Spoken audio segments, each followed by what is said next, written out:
Kediri merupakan salah satu kabupaten di Provinsi Jawa Timur.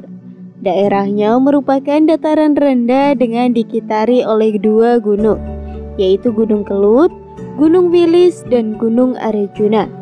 Adanya permukaan tanah yang datar di Kediri tampak tidak menunjukkan adanya relief yang tajam.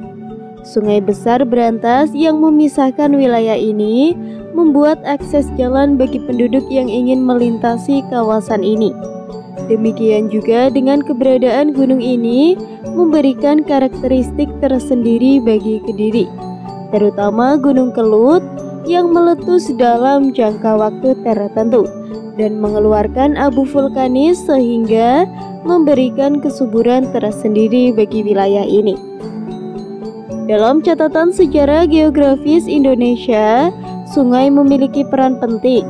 Keberadaan sungai seringkali menjadi alasan mengapa di suatu tempat didirikan sebuah kerajaan.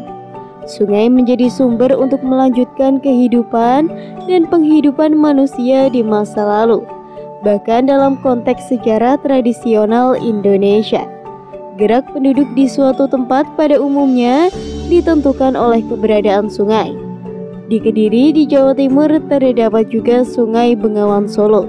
Sungai ini mempunyai arti signifikasi bagi sejarah ekonomi maupun sosial kerajaan Kediri.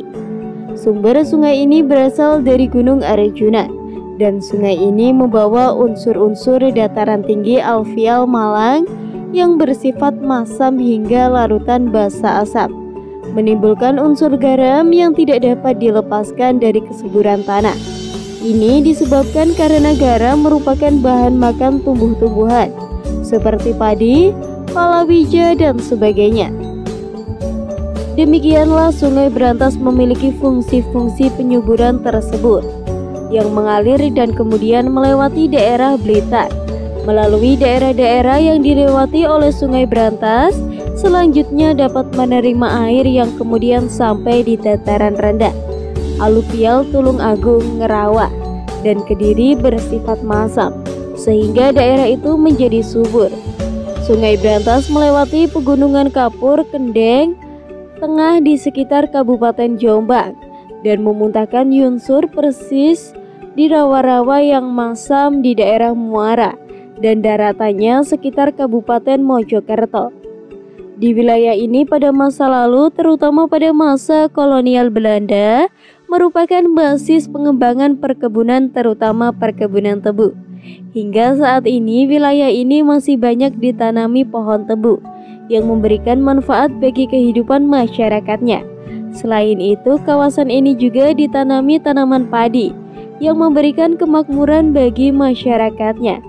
Dalam bidang peternakan, kawasan ini juga memainkan peran penting, terutama pada pengembangan peternakan sapi, kambing, ayam, dan sebagainya. Catatan sejarah menunjukkan bahwa jauh sebelum kedatangan pengaruh Indianasi atau Hindusisasi di Jawa itu, memang banyak terjadi dinamika masyarakat dan budaya Jawa. Demikian juga dengan daerah sekitarnya seperti di Bali. Hal ini terlihat dari proses sebelum hadirnya kelompok menang yang mampu menciptakan otoritas mereka dan dikenal sebagai orang berani, man of prowess. Kemudian berkembang menuju ke arah munculnya sistem kerajaan dan sistem kepercayaan animisme. Dalam kondisi masyarakat seperti itu, mereka percaya bahwa para dewa tinggal di pohon besar, di gunung, hutan, lautan, dan sebagainya, yang mengarah pada terciptanya konsep keseimbangan, yaitu antara Tuhan, manusia, dan lingkungannya. Fase setelah berkembangnya Hinduisasi dan Indianisasi, yaitu terutama bagaimana masyarakat lokal menyerap istilah politik Indonesia, dapat dilihat pada istilah orang berani yang banyak dikenal di dunia maya itu. Hal ini kemudian berubah menjadi istilah raja. Sebelum diperkenalkannya istilah raja itu, kekuasaan para tokoh politik memang berada di tangan orang berani itu. Masyarakat Jawa pada umumnya saat itu membutuhkan adanya stabilitas dalam kehidupan mereka, dari ancaman gangguan keamanan, Kehadiran raja pun diterima yang memegang kekuasaan sebagai simbol dari pernyatuan kerajaan di mana ia dianggap mampu memelihara stabilitas itu. Selanjutnya agar dapat melegitimasikan kekuasaan yang dimiliki kemudian konsep India atau Hindu, seperti ide kosmologi dan astrologi yang berasal dari India bagian barat laut. Sejak abad ke-13 Masehi, mulai diperkenalkannya di Jawa sebagaimana dengan wilayah-wilayah lainnya di Indonesia. Dapat digambarkan bahwa ide ini dapat bekerja sama dalam konteks paralelisme antara makromos dan mikromos. Sebagian dasar kepercayaan itu menjadi sangat penting dalam kehidupan manusia di Jawa dan daerah-daerah sekitarnya. Satu dasar dari prinsip astrologi adalah bahwa manusia secara tetap berada di bawah kekuatan-kekuatan yang sangat beragam, yang dilihat dari arah mata angin, posisi planet, bintang, dan sebagainya. Mereka percaya bahwa kekuatan ini dapat mempengaruhi keadaan kesehatan, sepanjang seseorang memahami untuk menjaga keseimbangan antara diri manusia sendiri dan alam. Mereka berangkat dari pengertian suatu harmoni dalam prinsip yang lainnya, sebagaimana halnya dalam astrologi. Pengertian harmoni ini tampaknya terus dikembangkan di masa-masa selanjutnya. Makromos dan mikrokromos memperlihatkan paralelis. Oleh karena itu berada dalam hubungan yang harmonis. Pemahaman filsafat ini menyebar ke Asia Tenggara, misalnya ke Jawa pada abad-abad pertama Masehi. Perkembangan peradaban India di Asia Tenggara bukanlah sebuah produk paksaan ekspansi di wilayah ini. Raja-Raja Kediri. Munculnya kerajaan Kediri di Jawa Timur berkaitan erat dengan Raja Airlangga yang memerintah tahun 1019 sampai 1049. Airlangga mempunyai beberapa orang putra. Salah satu di antaranya seorang putri bernama Sanggrama Wijaya. Ia merupakan putri mahkota yang dicalonkan untuk menggantikan ayahnya, Airlangga, sebagai raja. Namun putri ini menolak dan ia memilih kehidupan sebagai seorang peretapa yang dikenal dengan nama Kili Suci. Karena memilih kehidupan sebagai seorang pertapa dan menolak menjadi raja, maka timbul kesulitan bagi Airlangga karena ia masih mempunyai beberapa orang putra yang lain untuk menghindari perebutan kekuasaan di antara putra-putranya. Airlangga terpaksa membagi dua kerajaan pada tahun 1041 dengan pertolongan seorang Brahmana yang bernama Empu Bahrada. Kedua kerajaan itu dibatasi oleh Gunung Kawi dan Sungai Berantas, dan masing-masing dikenal dengan sebuah Janggala dan Panjalu. Janggala dengan ibu kotanya Kahuripan, sedangkan Panjalu dengan ibu kotanya Daha, yang mungkin adalah Kediri sekarang. Samarwijaya menjadi raja di Panjalu, sedangkan Mampanji Grasakan menjadi raja di Jenggala. Pembagian kerajaan ini diharapkan agar kedua kerajaan dapat hidup rukun dan damai, meskipun masing-masing telah memperoleh hak atas tahta. Tetapi Mampanji Grasakan berambisi untuk menguasai seluruh kerajaan, dan ia menyerang saudaranya yang menjadi raja di Panjalu. Tampaknya Mampanji Grasakan berhasil mengalahkan Panjalu, karena dalam waktu beberapa lama nama kerajaan Panjalu tidak pernah disebut-sebut dalam prasasti. 75 tahun setelah pemerintah Raja Samarwijaya, kita hidup memperoleh keterangan tentang kerajaan Panjalu atau Kediri yang diperintahkan oleh Bameswara pada tahun 1116 sampai 1134. Dan Jayabaya pada tahun 1135 sampai 1157. Dalam prastasi Hantang yang dikeluarkan oleh Jayabaya tahun 1135 ada disebutkan perkataan Panjalu Jayati, artinya Panjalu menang. Jayabaya telah berperang dan menang atas musuh-musuhnya, yaitu kerajaan Jenggala. Kata Panjalu Jayati yang diperhatikan dalam prastasinya mungkin dimaksudkan sebagai peringatan kemenangan Panjalu atas Jenggala. Kemenangan itu menunjukkan bahwa Jayabaya adalah pewaris yang sah dari kerajaan Panjalu dan berhak memerintah kerajaan leluhurnya. Jayabaya adalah raja yang terbesar dan termasyhur dari kerajaan Kediri. Ia bergelar Maharaja Sri Warasmera Mahadusadana Prakrama Dikjaya Tunggadewi. Ia berhasil menyatukan kembali kerajaan Jenggala dan Kediri, yang berarti menyatukan kembali kerajaan Airlangga. Keberhasilan tersebut oleh Empu Seda dan oleh Empu Panulu diabadikan dalam karya sastra Bharatayuda. Kitab ini mengisahkan perang besar antara Pandawa dengan Kurawa selama 18 hari di padang Kurupesta merebut hak atas tahta Antinapura. Peperangan ini mungkin sebagai kiasan perang saudara antara Kediri, Panjalu dengan Jenggala. Seruan Panjalu Jayati dalam prasasti Hantang yang telah disebutkan di atas kiranya dapat dibandingkan dengan seruan merdeka pada waktu menjelang dan masa awal perjuangan kemerdekaan Indonesia. Demikian pula tentunya bukan suatu kebetulan bahwa Raja Jayabaya mengeluarkan prasasti Hantang itu adalah juga raja yang mendukung atau memerintahkan penulis Kakawin Bharatayuda yang pertama perang saudara itu. Tampaknya Jayabaya memang sedang menghadapi keadaan persaingan dengan kerajaan lain. Kerajaan lain itu adalah Jenggala yang merupakan kerajaan Airlangga yang dibagi. Adanya pertikaian itu disebutkan pula dalam prasasti Wurare tahun 1289 yang menyebut nama Panjalu dan Jenggala sebagai nama dua kerajaan di Jawa yang berperang satu sama lain.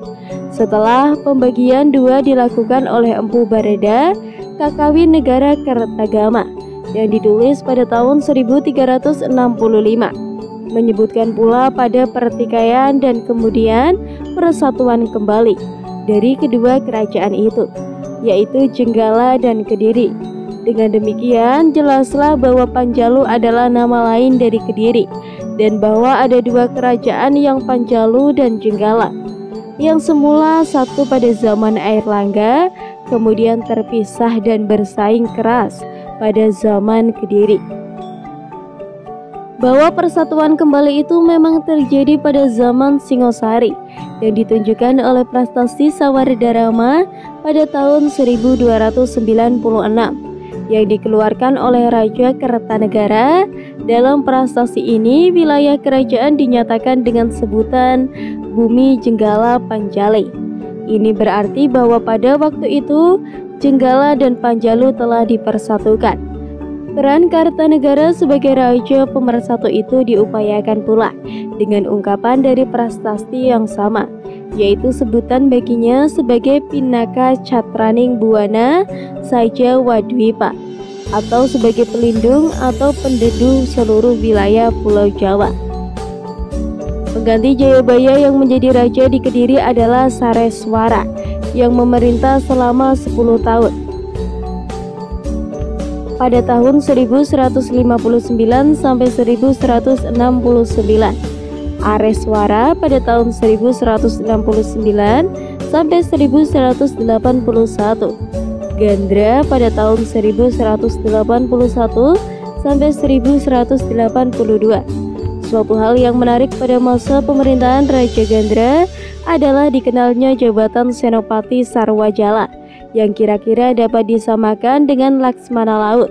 Pada masa sekarang adanya penyebutan jabatan itu, maka besar kemungkinan kerajaan Kediri telah mempunyai angkatan laut yang kuat.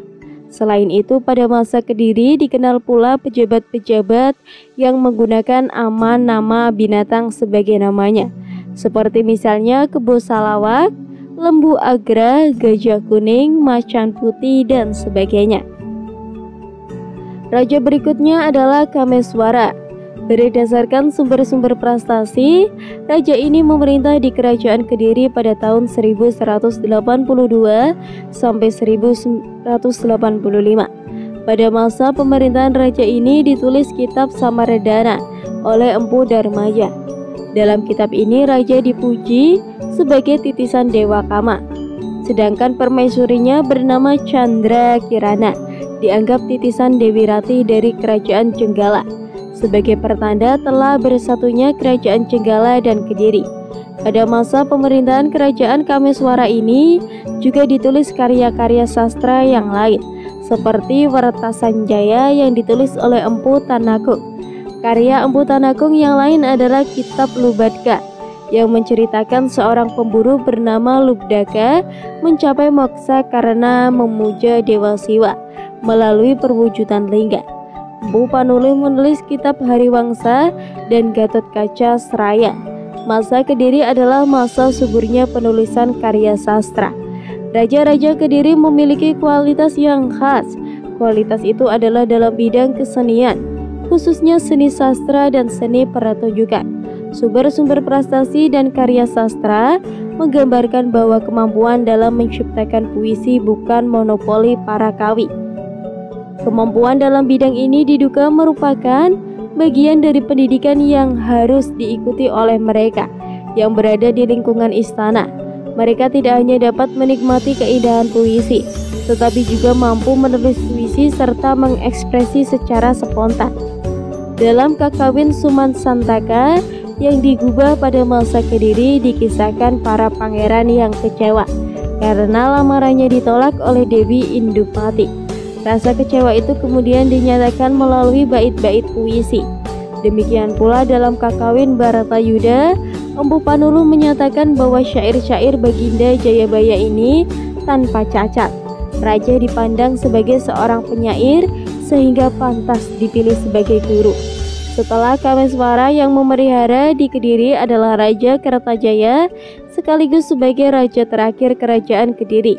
Ia memerintah tahun 1185 sampai 1222 setelah dikalahkan oleh Raja Ken Arok dalam pertempuran di Genter. Dengan demikian berakhirlah kekuasaan Kerajaan Kediri. Sementara itu, jika dibandingkan dengan keadaan di Bali dalam waktu yang hampir bersamaan, di Bali berturut-turut memerintah Raja Jayasakti, Ranggajaya, Jayapangu, sedangkan pada masa Kediri memerintah Samarwijaya, Jayabaya dan Kertajaya yang sama-sama menggunakan kata Jaya pada bagian namanya. Apakah raja-raja tersebut mempunyai hubungan kekerabatan? Mungkin juga, tetapi sesungguhnya unsur yang hampir sama tersebut tidak mengherankan, mengingat kontak antara Jawa dan Bali sudah ada sejak zaman pemerintahan Raja Udaya yang beristri seorang putri Jawa Timur, yaitu Mahendradatta atau Sri Gunapriya Dharmapatani. Golongan-golongan dalam masyarakat. Dari sumber-sumber tertulis masa Kediri dapat diketahui mengenai adanya beberapa golongan dalam masyarakat. Golongan-golongan tertentu yang disebutkan oleh sumber-sumber tersebut ada yang berhubungan dengan tinggi rendahnya kedudukan mereka dalam masyarakat, ada pula yang berhubungan dengan pemilik hak-hak tertentu ataupun kewajiban-kewajiban tertentu. Data mengenai golongan-golongan ini kini hendak diungkapkan untuk melihat kemungkinan adanya peranan tertentu dari golongan-golongan itu yang kiranya berhubungan dengan struktur masyarakat.